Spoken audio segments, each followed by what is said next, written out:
A Copel apresenta agora um dividend yield enorme, um PL abaixo da média e um preço sobre valor patrimonial abaixo de 1. Ou seja, o valor de mercado dela hoje está abaixo do seu patrimônio líquido. Será que é uma grande oportunidade investir na Copel agora? Será que a Copel está barata? Será que a Copel está cara? É isso que a gente vai entender nesse vídeo. E se você não me conhece, meu nome é Guilherme Lopes, eu sou especialista em investimentos com certificado CEA pela Anbima, sou consultor de valores mobiliários autorizado pela CVM para atuar, eu também sou dentista e sou investidor há alguns anos. Antes de começar a falar sobre a Copel no nosso vídeo aqui, eu queria te pedir um grande favor. Esse favor vai me ajudar demais aqui no meu canal. Esse grande favor que eu queria te pedir é para você se inscrever no meu canal aqui e dar um like nesse vídeo. Isso vai fazer com que o YouTube entenda que é um canal mais relevante, que é um vídeo relevante, que é um vídeo importante, e ele vai entregar para outras pessoas. Então, se inscreva e dê um like, porque você vai me ajudar demais fazendo isso. E se você gostar do vídeo também, depois que acabar esse vídeo aqui, você vai compartilhar com seus amigos, em grupo de WhatsApp, para outras pessoas, porque isso também vai aumentar meu alcance aqui e fazer com que eu produza mais vídeos aqui no meu canal, tá bom? Então, se gostar, compartilhe com seus amigos. E antes, agora já, você dá um like e se inscreva no meu canal, beleza? Então, como eu falei lá no início do vídeo, a Copel está sendo negociada com um PL, um preço sobre lucro, abaixo da média. E para a gente entender, começar a entender aqui, fazer uma avaliação sobre a empresa, a gente precisa entender o que a empresa faz. E é isso que a gente vai ver aqui agora. Primeira coisa, entender o que a Copel faz. A Copel é uma empresa de energia elétrica e ela é a maior empresa do estado do Paraná. O nome dela é Companhia Paranaense de Energia. Ela foi criada em 26 de outubro de 1954, uma empresa bem antiga já, e o IPO dela foi em abril de 1994, uma empresa que já está há bastante tempo na nossa bolsa de valores, ou seja, a gente tem bastante histórico para a gente avaliar ela aí na bolsa. E atualmente a Copel atende 4,5 milhões de unidades consumidoras.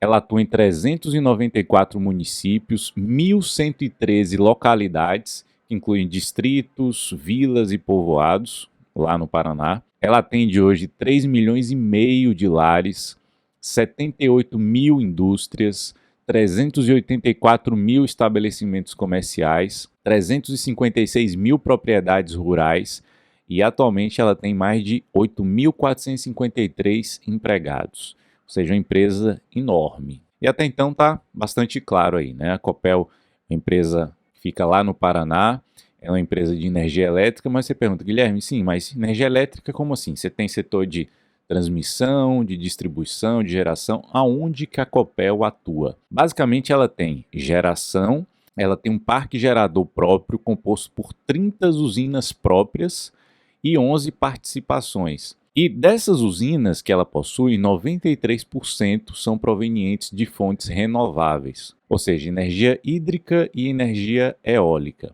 E essa geração de energia da Copel hoje representa algo em torno de 4% de toda a eletricidade gerada no Brasil. Então, é uma empresa bem grande, bastante robusta aí, que fica lá no estado do Paraná. Aí você fala, Guilherme, ela só é de geração, ela só tem usinas, como é que funciona? Não.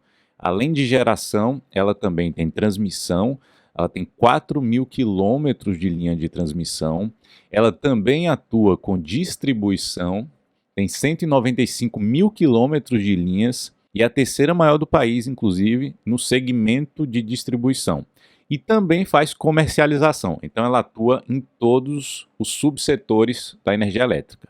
Geração, transmissão, distribuição e comercialização. E ela também diz lá no seu site de relações com investidores que ela tem um sistema óptico de telecomunicações com 30 mil quilômetros de fibras, atendendo a 49 mil clientes nas 399 cidades do Paraná e em 2 cidades de Santa Catarina também. Então agora você já sabe o que a Copel faz, atua em todos os subsetores aí da energia elétrica. E aí tem informação bastante importante sobre a empresa. Quem que é o controlador? Quem que dá as regras do jogo ali? Quem controla a empresa? E o controlador da empresa é o Estado do Paraná, com 69,7% das ações ordinárias. Então a Copel é uma empresa estatal, controlada pelo governo do Estado do Paraná. E normalmente, quando a empresa é controlada pelo Estado, o mercado ele não gosta muito. Então, normalmente as estatais, elas são negociadas com desconto em relação às empresas privadas. Esse é um ponto importante que a gente tem que sempre avaliar. E isso é basicamente o que a empresa faz. E aí, quando você vai procurar para entender um pouco sobre as ações da Copel, quando você busca lá as ações da Copel, você vai ver que tem várias classes de ações. E eu quero que você preste bastante atenção nisso aqui agora. Qual ação que você vai investir da Copel? Qual que você vai escolher se você for investir nessa empresa?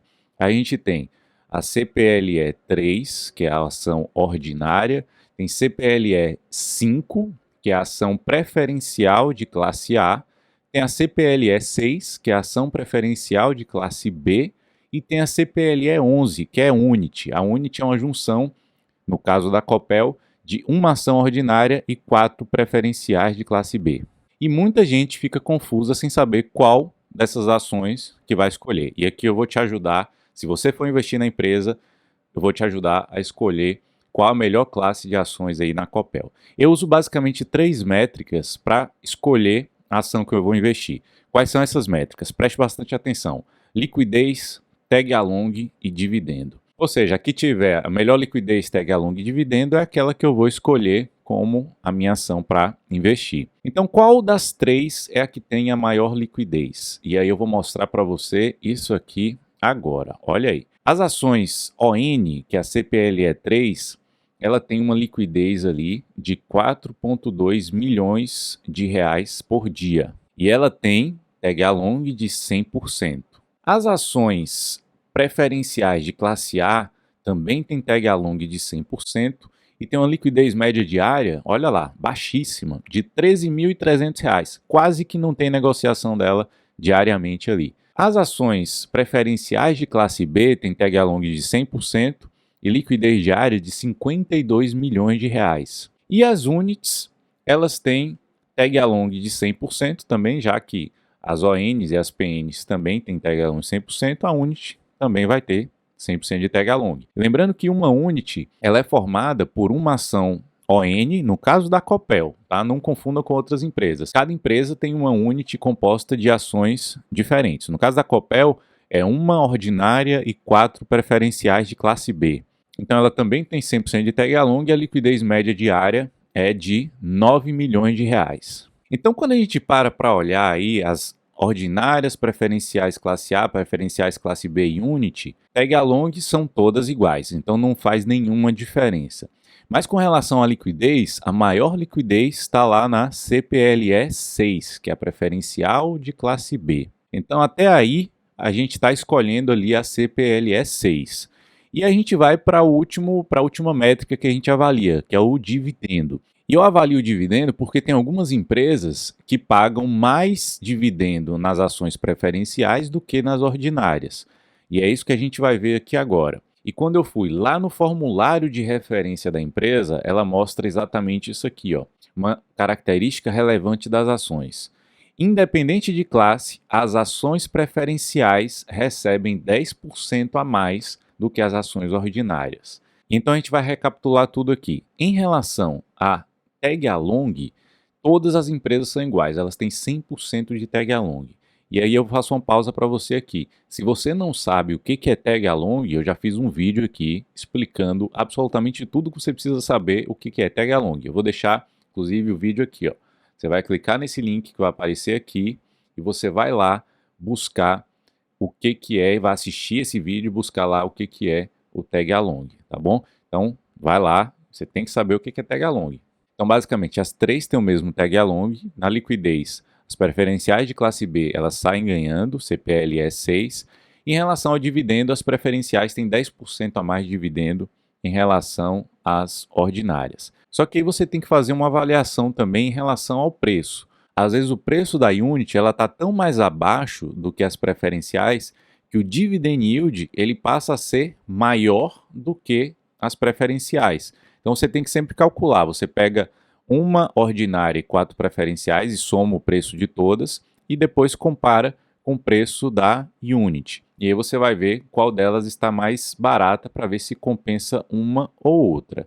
Nesse caso, especificamente da CPLE 6 e CPLE 11, o dividend yield da Unity está levemente maior do que a preferencial de classe B. Então, nesse caso, quase que tanto faz você escolher a CPLE 6 quanto a CPLE 11.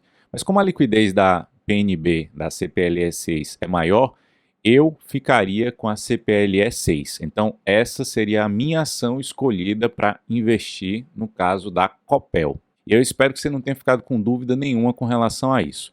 Então, já sei o que a empresa faz, já sei qual ação que eu escolheria ali caso eu fosse investir, e agora a gente tem que avaliar a ação, avaliar a empresa, questão de dividendo, questão dos resultados, é isso que a gente vai ver aqui agora. Você fala, Guilherme, beleza, entendi que ela paga ali, as preferenciais pagam 10% a mais de dividendo com relação às ordinárias, mas quanto que elas pagam de dividendo? E aí eu vou te mostrar essa imagem aqui que mostra quanto que ela paga. Lá no Estatuto Social ela fala que o mínimo é de 25% do lucro líquido que vai ser distribuído para o acionista. Mas tem um outro esquema que a empresa ela bota lá no seu site de relações com investidores, que é esse aqui, que eu achei bastante interessante. Caso o lucro líquido da empresa seja negativo, a distribuição não vai acontecer, não é obrigatória, porque é obrigatório só quando a empresa apresenta lucro. Então, caso ela tenha um lucro positivo, ela vai definir o percentual de distribuição com base na alavancagem que a empresa tem, ou seja, é a relação de dívida líquida com o EBITDA. Caso a alavancagem esteja muito alta, ela vai pagar ali 25% do lucro líquido. Se a alavancagem estiver maior do que 2,7 vezes, ela vai pagar 25% do lucro líquido. Caso a alavancagem esteja entre 1,5 e 2,7, ela vai pagar 50% do lucro líquido. E se a alavancagem estiver baixa ali, menor do que 1,5, ela vai pagar 65% do lucro líquido ali, limitado ao fluxo de caixa disponível que ela tem ali.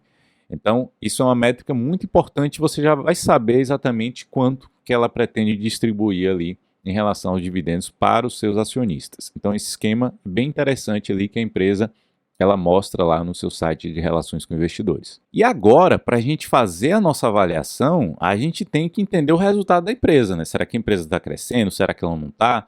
O resultado está aumentando? Receita está aumentando? Lucro líquido está aumentando? A gente vai ver isso aqui agora. O resultado do último trimestre mostra isso aqui. A receita até que vem tendo um aumento aí desde 2010 para cá. Só que se você olhar ali nos últimos trimestres, perceba que a receita ela teve uma queda ali trimestre após trimestre, nos últimos 4 trimestres. E aí quando eu separo ali a receita e só coloco o lucro líquido, a gente vê isso aqui, ó. O lucro líquido, ele ficou de lado durante mais de 10 anos.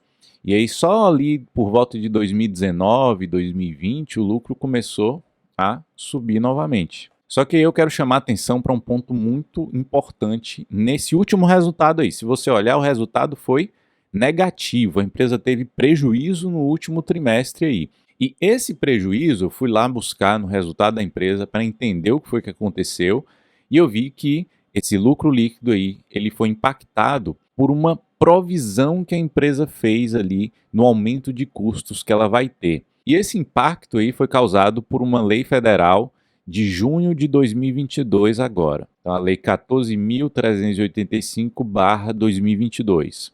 A Copel, ela tinha excluído o valor integral de ICMS da base de cálculo de PIS e COFINS. E ela tinha repassado isso já para os consumidores, reduzindo as suas faturas em torno de 3,8%.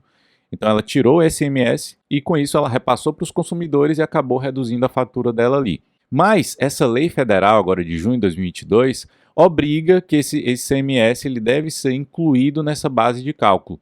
E por isso, pelo que eu entendi, a empresa ela vai ter que pagar todo o retroativo desses anos que ela já tinha excluído o ICMS do cálculo. E ela vai ter que pagar todo esse valor de todos esses anos aí. Mas a empresa fala que vai recorrer, só que o impacto já foi causado aí um lucro líquido negativo, um prejuízo por conta dessa mudança aí nessa lei de junho de 2022. Só que isso é um fato não recorrente, né? Provavelmente esse prejuízo ele não vai se repetir nos próximos trimestres. Então, você não deveria se assustar com relação a esse prejuízo especificamente. É lógico que foi muito ruim, porque impactou nesse trimestre especificamente, mas não é algo recorrente. Porém, como você viu lá na receita, a receita vem caindo também trimestre após trimestre. Então não é algo positivo, não é algo que eu gostaria de ver em uma empresa. Só que às vezes, mesmo o resultado estando caindo, como está caindo agora, pode ser que ela esteja tão barata que vale a pena investir. E agora que eu quero que você preste bastante atenção, porque agora a gente vai falar, será que a Copel está barata? Será que a Copel está cara? Será que vale a pena investir ou não? Só que antes de eu falar se ela está barata, se ela está cara, se vale a pena ou não comprar, eu queria te fazer um convite aqui. Se você ainda não sabe avaliar uma empresa, se você ainda tem receio, tem medo de montar a sua própria carteira e gostaria de ter um acompanhamento de um profissional, de um consultor, que inclusive esse é o meu trabalho, eu te convido para você conhecer a nossa mentoria. Lá a gente vai fazer o seu planejamento, a gente vai montar a sua carteira, vai estruturar de acordo com o seu perfil, de acordo com o seu objetivo e montar uma carteira específica para você. E também a gente vai ter um acompanhamento contínuo. A gente vai sempre fazer ajustes caso sejam necessários na sua carteira e acompanhar a sua evolução e a sua carteira ali ao longo do tempo. Para você conhecer a nossa mentoria, eu queria te convidar para você clicar no link que está na descrição aqui. Lá você vai poder tirar todas as suas dúvidas em relação à nossa mentoria. E se for interessante para você, se fizer sentido, você vai poder participar da nossa mentoria. Então vai lá no link que está na descrição desse vídeo e clica lá e tire todas as suas dúvidas em relação à nossa mentoria. Eu tenho certeza que eu posso te ajudar com relação aos seus investimentos. E agora chegou a hora da gente ver se a ação está cara ou se a ação está barata. A primeira coisa que a gente vai olhar aqui são os múltiplos. É o múltiplo, o dividend yield. Será que o dividend yield está alto? Será que não está? Olha aí. A média histórica da empresa é um dividend yield de 7,42%. Atualmente está em 17,38%. Aí você fala, opa, o dividend yield está muito interessante. Só que o que aconteceu? O dividend yield subiu muito, por quê? Porque você viu que o lucro líquido deu um salto aí nos últimos anos, desde 2019 para cá. Só que o lucro líquido subiu bastante e o preço das ações não acompanhou na mesma proporção. Então o dividend yield, obviamente, ficou elevado, já que o lucro subiu e a cotação da empresa, das ações da empresa, não acompanharam na mesma proporção. Então será que os acionistas, aqueles grandes investidores, já estavam prevendo que o resultado iria subir, mas ele não iria continuar lá em cima e ia voltar a cair? Por isso que as ações não se valorizaram? Não sei, mas a gente vai ver agora um outro indicador aqui para a gente poder avaliar e tomar nossa decisão. Esse outro indicador é o PL, é o preço sobre lucro. Se você olhar, a média histórica de PL da empresa é de 7,32 vezes. E atualmente está em 5,51. Aí você fala, opa, beleza, tá abaixo da média histórica, então ela está mais barata do que a média histórica. Mas olha lá no final o PL ali de um trimestre para o outro. Chegou a 3,36 e agora subiu de novo para 5,51. Subiu por quê? Porque a ação se valorizou? Não. Subiu porque o lucro caiu. Então, o PL ele pode tanto subir porque o lucro caiu ou porque a ação se valorizou. Nesse caso, foi porque o lucro caiu. Então, se o resultado da empresa continua piorando, se a receita continua caindo, se o lucro continua caindo, esse PL ele vai voltar para a média, mas não porque a ação vai se valorizar, porque o lucro vai cair. E aí ele vai ficar ali mais ou menos na média e você não vai ganhar dinheiro com isso. Então, a gente já está começando a formar a nossa opinião aqui. Dividendo, a gente já viu, dividend yield, PL, e agora vamos ver em relação ao preço sobre valor patrimonial, que é um indicador importante para esse tipo de empresa. Quando a gente olha o preço sobre valor patrimonial, ele está abaixo de 1, ou seja, a empresa está valendo menos hoje do que o seu patrimônio líquido. A média histórica é de 0,73 e atualmente está em 0,89, inclusive agora está mais caro do que a média histórica. Aí você fala, poxa, ela sempre negociou com desconto com relação ao seu valor de patrimônio líquido? E sim, isso é verdade, ela sempre negociou com desconto, exceto em algumas ocasiões quando você vê nesse gráfico aí, mas a média é 0,73. Então ela está mais cara do que a média em relação ao seu valor de patrimônio. Você fala assim, poxa Guilherme, mas Então não está valendo a pena, já que ela está mais barata que o valor de patrimônio, e para isso a gente tem que ver se ela gera um bom retorno em relação ao seu patrimônio líquido. Qual é esse indicador que a gente avalia? É o ROI, e é isso que eu vou te mostrar aqui agora, que é o retorno sobre o patrimônio líquido. Atualmente ela está gerando um bom retorno, é de 16,24%. Só que a média dela é de 10,68%. E como é que a gente avalia isso, se é um bom retorno, se não é? Hoje ela está gerando um retorno maior do que o custo de oportunidade. Qual é o custo de oportunidade? É eu pegar meu dinheiro e colocar no Tesouro Selic, por exemplo, que hoje está rendendo ali 13,75% ao ano bruto. Se ela está gerando um retorno maior do que esse custo de oportunidade, pode ser um bom investimento. Só que se você olhar a média histórica dela, é de 10,68%. Se a gente pega a Selic hoje, é abaixo desse custo de oportunidade. E por isso que ela negocia com desconto em relação ao seu valor patrimonial. E o ROI de hoje ele está maior exatamente pelos melhores resultados que ela apresentou aí nos últimos anos. Mas a gente não tem essa visibilidade de que esses resultados vão continuar crescendo ao longo do tempo, já que a gente viu que a receita ela está caindo aí trimestre após trimestre aí nos últimos trimestres. E o ROI ele pode acabar voltando ali para a sua média histórica, que é abaixo do custo de oportunidade hoje com a taxa Selic no patamar que ela está, que é ali de 13 e alguma coisa, a depender do momento que você vê esse vídeo. E aí a gente vai chegar na nossa conclusão aqui agora. Você fala, beleza, Guilherme, entendi tudo. Qual a sua conclusão em relação a essa empresa? E a minha opinião, inclusive não é nenhuma recomendação aqui, é só a minha opinião. A minha recomendação eu dou para os meus clientes lá da mentoria, da nossa consultoria, é que as ações da Copel, elas não possuem margem de segurança suficiente para a gente tomar uma decisão de investir nessa empresa. Exatamente porque o ROI dela histórico é baixo, porque o PL dela está ali próximo da média histórica, então a gente não tem tanta margem de segurança assim. E a gente já viu que o PL subiu porque o lucro começou a cair, a receita está caindo também um pouco. Então, na minha visão, eu penso sempre assim: quando não é óbvio a compra, vai ser óbvio a não compra. Então, eu não vou comprar. Eu só compro uma ação quando para mim é óbvio que eu tenho que comprar, que eu tenho que fazer aquele investimento quando está muito claro ali para eu fazer. Tá bom? Então essa é a minha opinião. Espero que vocês tenham gostado do vídeo. Um grande abraço e até o próximo.